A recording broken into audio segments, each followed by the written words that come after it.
Developing news in the Middle East. Iran retaliates against the U.S., firing a barrage of missiles toward American troops stationed in Qatar. The U.S. official says none of the missiles hit the base. This is the same base President Donald Trump visited last month. ABC's Perry Russ has the latest. Iran today retaliating against the U.S., launching an attack against U.S. troops stationed in Qatar. Iran firing missiles at the Al Udeid air base. It's the largest U.S. air base in the Middle East, home to some 10,000 American troops. A U.S. official telling ABC News the U.S. intercepted the missiles with no impacts on the base. President Trump visiting the base last month.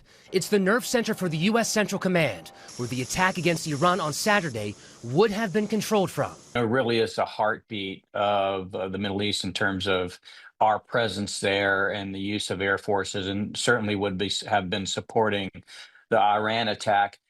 You know, they have been well prepared to receive this. They're well defended. It comes as there are major questions about how much of Iran's nuclear program was destroyed in Saturday's attack.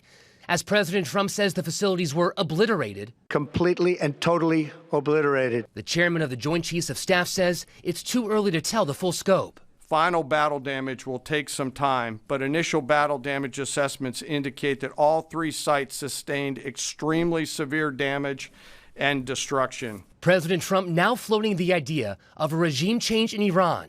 Trump posting online, if the current Iranian regime is unable to make Iran great again, why wouldn't there be a regime change?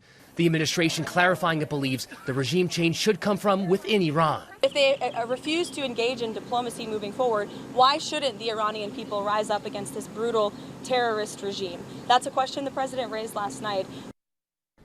Iran says it used the same number of missiles against the U.S. that the U.S. used against them on Saturday. It appears there was some kind of intelligence about the attack today, with the U.S. Embassy in Qatar telling Americans this morning in that country to shelter in place until further notice.